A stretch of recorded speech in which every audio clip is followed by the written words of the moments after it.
Hey, just a note that this podcast includes some homophobic language. Take care when listening. It's 1990. Madonna is asking you to justify her love. Home Alone is dominating at the box office. And a 24-year-old lab assistant named Delwin Vriend is called into his boss's office. He works at King's College, a religious school in Edmonton affiliated with the Christian Reformed Church. It's a community that Delwin grew up in. He went to this school, and he's part of this church. But Delwin is also gay, and his sexual orientation has just come out, pun intended, in the local newspaper. So when he gets this call to meet with the school's president, it's awkward. According to Delwin, the president starts off saying, "I understand you might feel more comfortable with men than with women." To which Delwin replies, "Well, I'm definitely not more comfortable with you right now." By the end of the meeting, he confirms, "Yes, I am gay." The school has no formal policy against being queer, but Delwin leaves the office knowing his job is in jeopardy.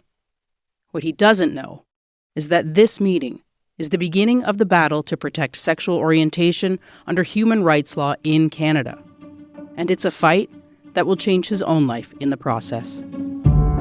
Why do you want to be able to fire me because I'm gay? Why do you want to be able to deny me housing because I'm gay? I don't know. You want me to be on welfare? I don't see why we should have a special rights for everybody. This is what's ruining this country. A really tough-looking guy came up to us and said, "Are you part of this gay case?" And I really did think that we were, about to be subject to some violence. I'm Falen Johnson, and this is See You in Court, a podcast about the cases that changed Canada. Today, we're looking into the case of Vriend and Alberta. It's a story about coming out and about the cost of fighting for your rights, all the way to the Supreme Court of Canada. Clare Bonnyman lives in Edmonton, the same city where this battle started in 1990, and she's here to take us back.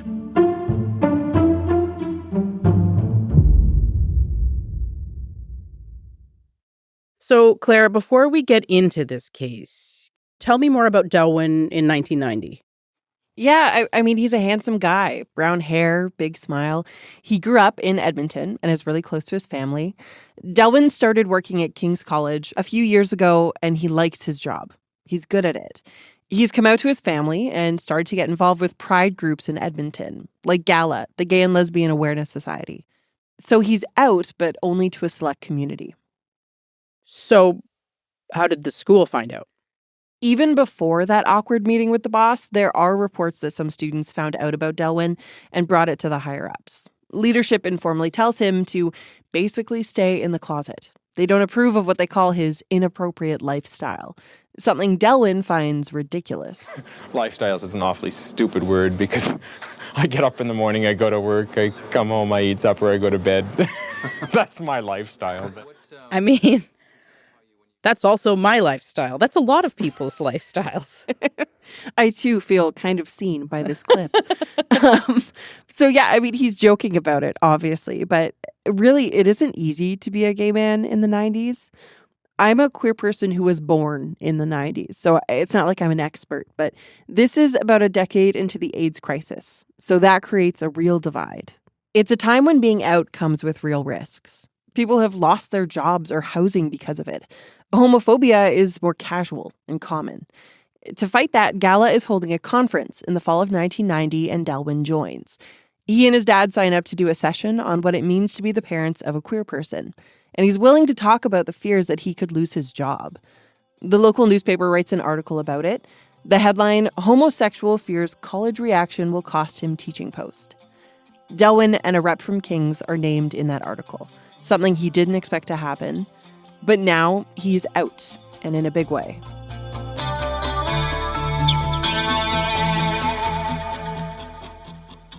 Okay, so that's when he had that really awkward conversation with his boss. Yeah, and he sits with that over Christmas and New Year's. So fast forward to January of 1991. It happens to be his 25th birthday, and he's called back into the president's office. This time, he's told he can either resign or be fired. Delwin doesn't resign, and he loses his job. And it's a shock, but not a surprise.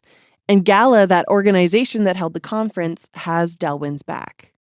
I'm a prairie fairy from Moose Jaw, Saskatchewan. I've worked for unions over the years, and for people to get fired for such a ridiculous reason just didn't sit well with my prairie sensibilities. That's Murray Billett. He's part of Gala at the time, and he and Delwin become friends. He helps Delwin file a complaint with the Alberta Human Rights Commission. But his complaint isn't denied. It's never actually heard. So what, they just ignore him? Not exactly. The Alberta Human Rights Commission can't hear his case because sexual orientation is not something that's protected. In Alberta, the Individual Rights Protection Act specified 7 things: race, religious beliefs, color, sex, age, ancestry, and place of origin. And there's no protection on a federal level at that point either. So no legal protection for Delwin? None. We thought absolutely, with discrimination as blatant as it was, that they would accept the complaint and investigate. But literally, figuratively, the door was slammed in our face and we had to... So with Murray and Gala's help, Delwin decides to take the fight to the Alberta Court of Queen's Bench, one of the provincial courts here. He gets a lawyer and pushes forward with the media following close behind. Delwin Vriend is a homosexual. 2 years ago, he was fired from his job as an instructor at King's College in Edmonton. Ever since, he's been fighting for gay rights, writing letters to politicians and preparing to go to court to challenge discrimination on the basis of sexuality. Politicians are not willing to make a decision. They're constantly backing down. They're constantly trying to... In this news story from 1992, which very much sounds like it's from the 90s, you see a young Delwin. He's cut his hair short and he rocks an awesome pair of wire rim glasses as he's typing away on this old PC. He's smart, thoughtful, saying the courts and politicians are playing hot potato with gay rights issues. Constantly trying to say, well, we're going to wait for the courts to make a decision. And the courts have always said that they feel the politicians should be making this decision. And I think it's clear that he's hungry for change and maybe even confident he can win. He has this cheeky kind of smile when he talks about the fight. So you'll take your win either way you can get it. I'll take it any way I can get it, that's for sure. There are 4 applicants in this case, including Delwin and Gala. They head to court to argue that the Alberta government's human rights policies are discriminatory and ask that sexual orientation be added to the Individual Rights Protection Act. And they win.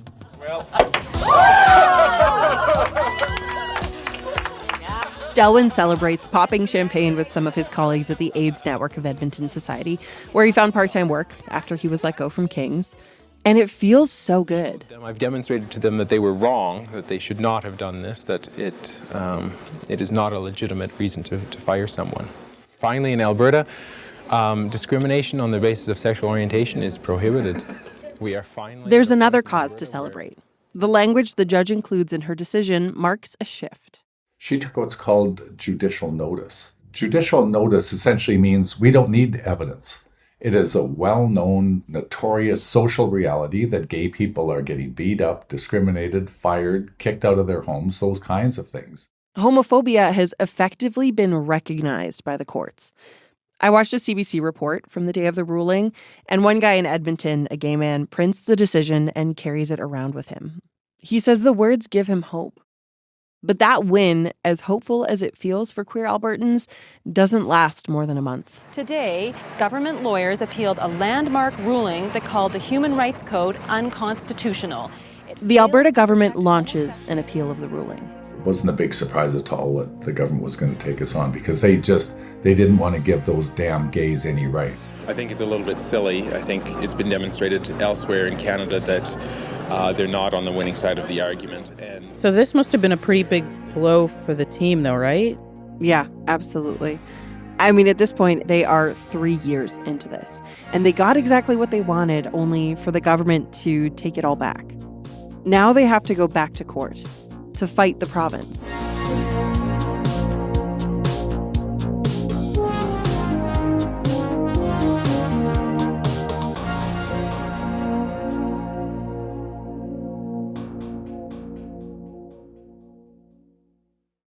Despite the loss, Delwin and his team are preparing to go to the Court of Appeal.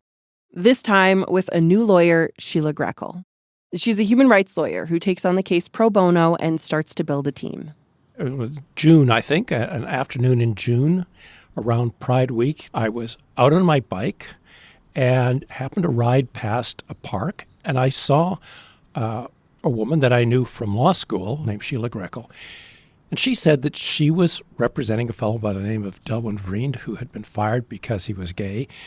And she was about to act as his lawyer in launching a charter challenge against the government of Alberta for failure to include sexual orientation in the anti-discrimination legislation.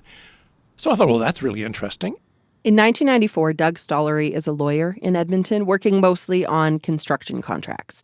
After running into Sheila, he offers to support the case, maybe through photocopying or something. And she responds back, asking him to be co-counsel. A shock, for sure, considering his experience in human rights law. Very little is an accurate description of how much I knew. So why was it that you think Sheila asked you to join as co-counsel? Well, very good question. This was not a particularly popular case. This was not a case where lawyers were rushing in to take it on. And I think Sheila recognized that it would be important to have someone as part of her legal team who had lived experience in the 2S LGBTQ community. At that time, the number of out gay lawyers in Edmonton, you could probably count on one hand and have about 4 fingers left over. So that kind of left me. So Doug joins the fight, and the team continues to grow around this case. But even as the community around them gets bigger, Murray says 4 years of public battles are really taking a toll on Delwin. Delwin could only handle so much pressure. He was dealing with so much at that point in his life, and I was kind of like his big brother. And what I find interesting is that Delwin is doing a great job, in my eyes at least. He's funny and smart, and he's got these really quick comebacks. He's a great poster boy for this case. But he is really shy, a self-described introvert. And he never wanted this fight. None of us really wanted to speak to the media because none of us really wanted to be that out. But I just made a conscious decision that I'll step up, I'll do it this time, I'll do it here in Edmonton. And little did I know that the story went national. That really strikes me, those words, that out. Yeah, it's a level, right? Mm-hmm. And of course, coming out, it's not like it's something you do casually or all at once. As a queer person, you're doing it again and again throughout your life in new environments, situations, and even relationships. You take on a little bit of risk every time you share yourself. So hopefully you get to do it in those levels and take those bite-sized pieces when you're ready. But in this case, Delwin and the other queer members of this team are coming out in the media, and again in court, and with every Canadian that this story reaches. And Falen, many of those Canadians are not welcoming. I'd put those gays out on an island by themselves. I don't want them around. I'm afraid that it might affect the lives of our children. I don't see why we should have a special rights for everybody. This is what's ruined in this country.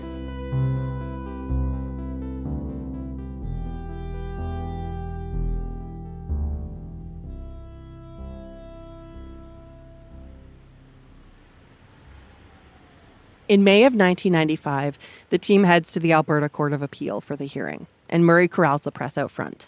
All eyes were on Delwin. And of course, Delwin's trying to be cool going into the courtroom, and he pushed the door, Mark pulled, and so there was this moment where everybody started to giggle when Delwin couldn't quite get into the courtroom properly. But there was a lot of tension in the air, and we went in and took our seats, and the 3 justices came out.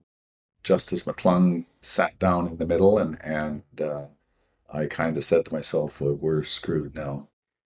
Justice John Wesley McClung goes by Buzz. He's a former criminal defense lawyer, well respected in the Alberta legal community, but Doug knows that he is considered a more conservative judge. When Sheila stood up to start our argument, Justice McClung, who is the presiding justice, swung his chair around and faced the back wall so that we had to argue to his back. He didn't want to look at us as we presented our case. I passed the note to Sheila saying, I don't have a lot of experience in litigation, but this strikes me as a really bad sign. And Sheila turned to me and gave that nod. You just have to keep going. It's your job to argue the case. And so whatever may be put in front of you, you have to deal with it, and you just keep on arguing. But it did reinforce for me the importance of the case, because this was a real manifestation of the discrimination that existed in society. We knew we had an uphill struggle, to be sure. The decision comes out in February of 1996. They lost. And now, the team has to figure out how to push forward in a province that keeps pushing back.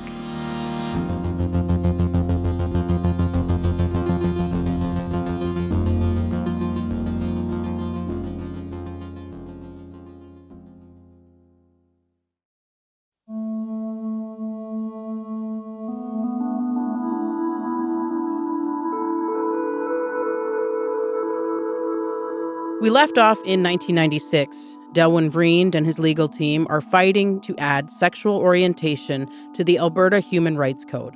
They've just lost in the Court of Appeal. Not a surprising decision, considering the judge turned his back to their lawyers when they started speaking. Delwin Vriend and his supporters can't believe the Alberta court sided with the government when 8 other provinces protect gays from discrimination.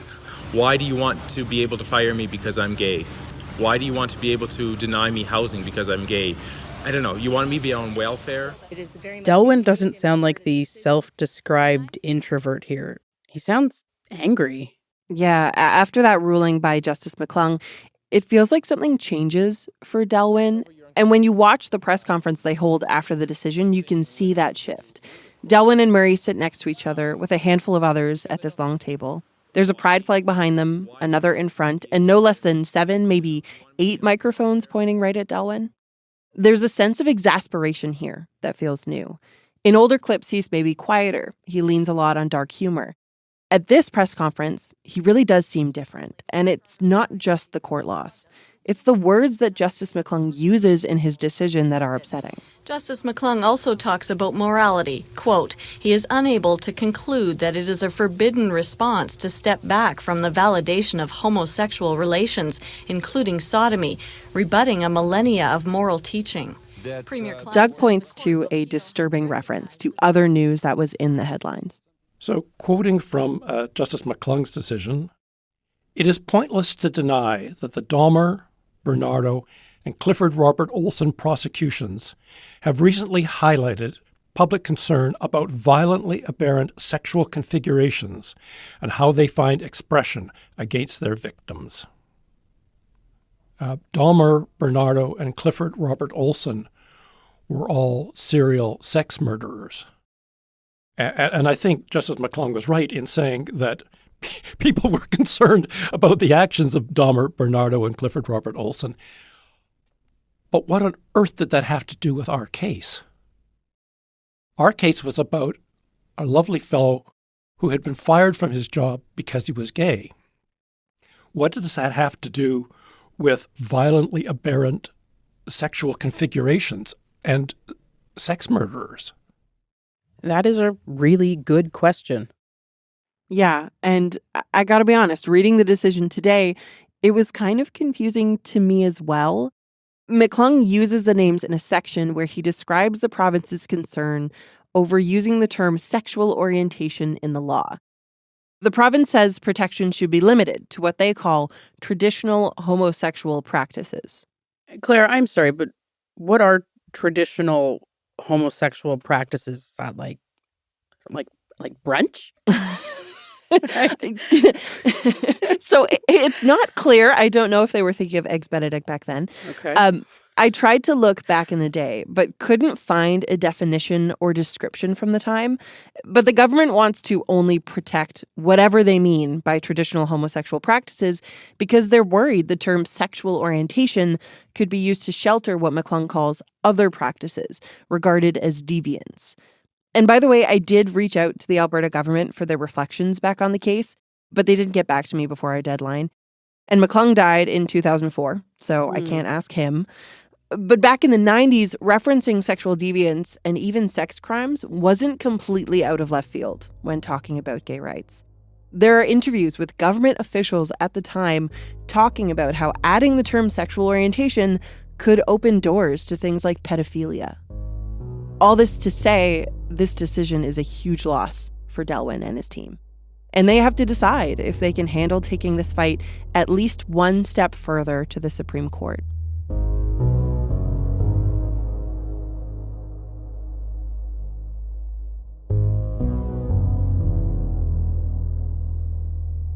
I feel it's necessary at this point to say that Delwin is just 30 years old.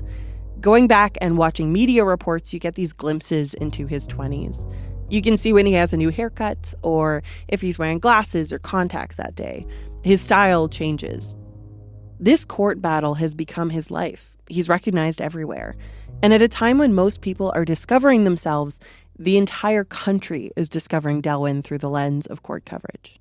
Every week, I would go down to Hub Cigar store on White Avenue, not far from where we live, to take a look at Alberta Report. And there was a lot of ugly stuff in Alberta Report. And I think of one, for example, where they had a picture of Delwin and a picture of Graham James side by side. And Graham James was a junior hockey coach who was convicted of sexually assaulting his players. And the side-by-side photos, suggested that there was some link between the two. Just horrifying. And you can imagine the kind of impact that would have on Delwin. Headlines like these are a real concern for Doug and the others. Concern for what could make it out of the papers and into real life. There were risks, to be sure. There was also a fear that we might be subject to abuse or perhaps even violence for taking on the case. But in a weird way, Murray says the explosive reaction kind of helps. Some of the editorials that were written, some of the hate mail that I received and hate phone calls that we got, all of that hate ended up backfiring, and I think at the end of the day helped us be successful because people didn't realize how much hate and vitriol was out there until some of this started to play out in the public. More people are hearing about this fight, and more conversations are starting. People are speaking up, even coming out to family and friends. For Murray, that is key to recognizing how common discrimination is and how many it's affecting. In every family across the country and around the world, if you shake that family tree hard enough, the fruit's going to fall out of it. There are gay people in most families. I mean, that's just true. Every Thanksgiving, someone new is out. Okay, but this is the mid-90s, and this case is opening up the discussion around 2S LGBTQ plus rights. But Claire, where's the rest of the country at with all of this? So most other provinces have already included sexual orientation under their human rights code. Alberta and PEI are the only holdouts. And a month after Justice McClung's decision, Federal Bill C-33 receives royal assent. So that officially amends the Canadian Human Rights Act to include sexual orientation. Okay, so then we're good. Problem solved? Yes, but not really. That act only touches federal jurisdiction.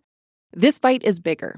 A challenge to add sexual orientation to the Charter of Rights and Freedoms so that all provinces have to follow the rules. But as Delwin's lawyer, Doug feels they have a real shot. There had never been a successful gay rights case before the Supreme Court of Canada. And if we were successful again, that might make a significant difference to the lives of people right across the country. I knew that it would affect my life in important ways. So they wanted to be the first gay rights case to win. But to get there, of course, the court has to accept your request to be heard. Right. The Supreme Court will only hear an appeal if the case raises a question of public importance. You have to sell this case to them. Exactly. And on October 3rd, 1996, the Supreme Court of Canada grants them leave to appeal. Yippee-i-o-ki-yay, we got it. We have permission. But the celebration doesn't last long. They have a lot of work ahead of them to prepare for what will happen in the courtroom and on the streets. The homosexual community has enough liberties and rights and freedoms and power and money that they are not discriminated against. I have not experienced anything quite so awful in all the years that I've lived in Alberta. There were times when I just thought, I can't deal with this. Please make it all go away.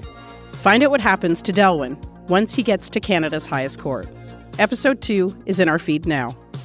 And make sure to share this story with your friends who might be interested in the messy battles that shaped how Canadians live. See You in Court is hosted and produced by me, Falen Johnson. Clare Bonnyman wrote and reported this episode. Sam McNulty is our sound designer. Catherine Rolfson is our senior producer. And Carla Hilton is our executive producer.